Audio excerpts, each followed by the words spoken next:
सबसे पहली बड़ी खबर की तरफ 15 अगस्त को लॉन्च हो सकती है चीनी बीमारी की पहली दवाई।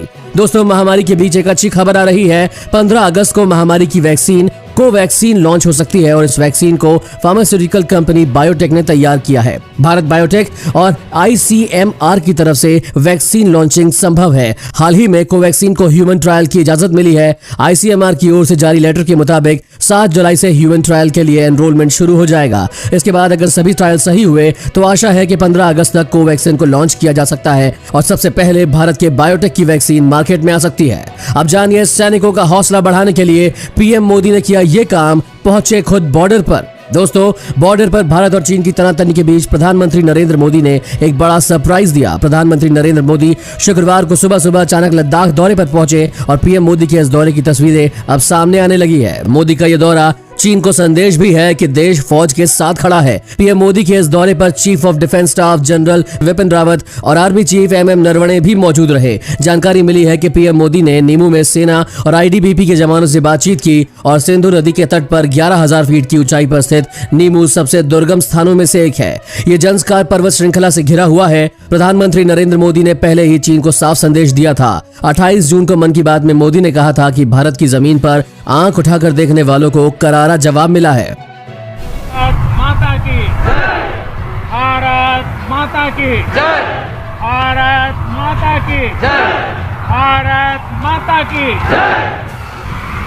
साथियों,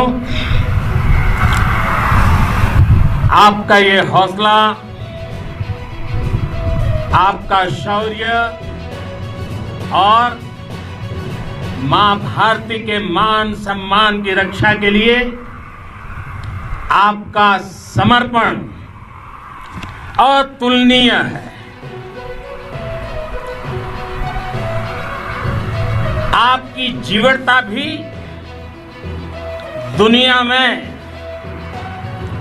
किसी से भी कम नहीं है। दोस्तों, इस चैनल पर हम आपको देश और दुनिया भर की सबसे बड़ी खबरें सबसे पहले और हर दिन बताते हैं। अगर आपको भी ये खबरें अपने मोबाइल पर हर दिन चाहिए तो इस चैनल को सीधा नीचे दिए गए लाल बटन को दबाकर सब्सक्राइब कर दें और साथ ही साइड में दिए गए इस घंटी के बटन को दबाकर ऑल पर क्लिक कर दें। अब जानिए, क्या टिकटॉक की भारत में फिर हो सकती है वापसी? जानिए पूरी खबर। दोस्तों, भारत में चीनी ऐप्स बंद हो चुके हैं, लेकिन अब भी लोगों के बीच ये सवाल है कि क्या अब ये ऐप्स दोबारा चालू होंगे? सरकार की तरफ से ऐप्स और टिकटॉक बंद करने के बाद अब ये मामला एक समिति के पास जाएगा जिसमें मंत्रालय के कई प्रतिनिधि शामिल हैं। ये सभी बैन की गई ऐप्स समिति के सामने अपना पक्ष रखेंगे और इसके पश्चात समिति तय करेगी कि यह प्रतिबंध जारी रहेगा या नहीं। डाटा चोरी को लेकर गृह मंत्रालय ने अपनी रिपोर्ट में इस बात का भी खंडन किया गया है कि इन ऐप्स का सर्वर सिंगापुर में है और डाटा चीन नहीं जाता, जबकि एप्पल की एक रिपोर्ट में यह बताया गया कि इन ऐप्स का डाटा सुरक्षित नहीं है। सरकार के आदेश के बाद से ही ऐप हटने लगे हैं और दूसरी तरफ टिकटॉक ने अपना पक्ष रखते हुए कहा कि यूजर्स की जानकारी किसी और देश या चीन को नहीं दी गई है। अब देखना यह है कि सरकार का इसे लेकर क्या फैसला होगा। इस वीडियो को देखते रहिए दोस्तों, क्योंकि आगे आने वाला है सरेआम दादागिरी। सिगरेट ना देने पर दुकानदार को बुरी तरह पीटा।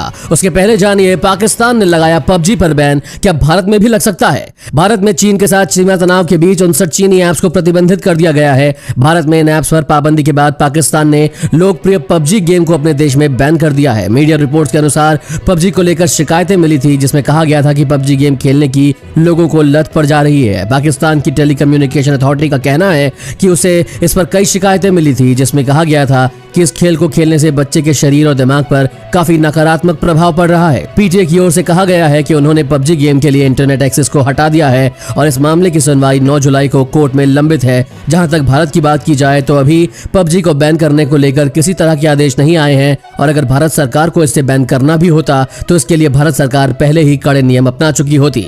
दोस्तों, आपको क्या लगता है, भारत में PUBG बंद होना चाहिए या नहीं? अपना जवाब हमें जरूर बताएं। और अब जानिए, दुनिया में महामारी ने तोड़ा रिकॉर्ड। एक दिन में 2 लाख से ज्यादा नए मामले। दोस्तों, महामारी के संक्रमितों की संख्या दुनिया भर में भयंकर रूप लेती जा रही है और आज संक्रमितों की संख्या ने कल का भी रिकॉर्ड तोड़ दिया है। कल दुनिया भर में 1,97,000 नए मरीज सामने आए थे। आज 2 लाख से भी ज्यादा नए मरीज सामने आए हैं। आज पहली बार एक दिन में सबसे ज्यादा मामले दर्ज किए गए। पिछले 24 घंटों में दुनिया में 2,05,162 नए मामले सामने आए हैं। ये एक दिन की अब तक की सबसे बड़ी संख्या है। वहीं अब तक पूरी दुनिया में महामारी से 1,09,70,000 लोग संक्रमित हो चुके हैं, जबकि मरने वालों की संख्या 5,23,000 के पार पहुंच गई है। अब जानिए, सरेआम खरीदादागिरी, सिगरेट ना देने पर दुकानदार को बुरी तरह पीटा। दोस्तों, दिल्ली में कैसे सरेआम दादागिरी चल रही है, इसका अच्छा खासा उदाहरण आप इस वीडियो को देखकर पता लगा सकते हैं। एमआरपी से कम रुपए में सिगरेट मांगने पर जब दुकानदार ने सिगरेट देने से मना कर दिया तो एक युवक और उसके कुछ दोस्त आकर दुकान में तोड़फोड़ करना शुरू करते हैं और दुकानदार को भी बुरी तरह से पीटना शुरू कर देते हैं। बदतमीजी और बेखौफी का ये मंजर आप भी देखिए।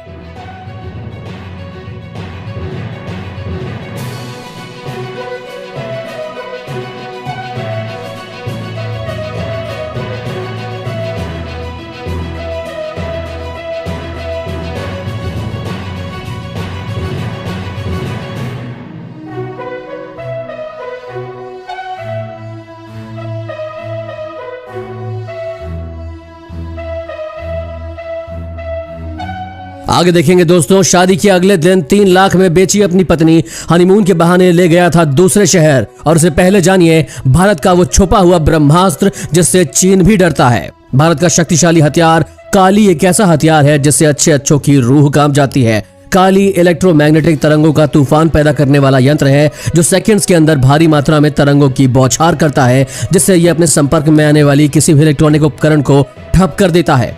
लड़ाकू विमान, टैंकों, मिसाइलों, ड्रोन और सैटेलाइट्स में कई तरह के सर्किट और इलेक्ट्रॉनिक चिप होते हैं जो कि इलेक्ट्रोमैग्नेटिक तरंगों के प्रहार के कारण काम करना बंद कर देते हैं, जिसके बाद इनके अंदर मौजूद हथियारों में विस्फोट हो जाता है। काली के अंदर छोटे छोटे चिप के अंदर भारी मात्रा में ऊर्जा को जमा किया जा सकता है, जिन्हें चार्ज करने के बाद किसी भी वक्त एक झटके से अपने लक्ष्य के ऊपर फेंका जा सकता है। इस तरह काली में भारी मात्रा में ऊर्जा जमा करने वाले कैपेसिटर जैसे यंत्र लगे होते हैं, जिनमें जमा ऊर्जा दुश्मन के इलेक्ट्रॉनिक उपकरणों को जाम करके उसे विफल बना सकती है। अब जानिए, इस राज्य में निकली पुलिस भर्ती, जल्दी करें आवेदन। दोस्तों, केरल पब्लिक सर्विस कमीशन ने पुलिस कांस्टेबल के पदों पर पुरुष एवं महिला वर्ग के लिए रिक्तियां जारी की है। इन पदों के लिए आवेदन ऑनलाइन मंगाए गए हैं और आवेदन करने के इच्छुक अभ्यर्थी kerala.psc.gov.in पर जाकर आवेदन की प्रक्रिया पूरी कर सकते हैं। बता दें कि पुलिस कांस्टेबल के 125 पदों पर महिला और पुरुष वर्ग के उम्मीदवारों की भर्ती होगी। इन पदों पर नौकरी के लिए 31 जुलाई तक आवेदन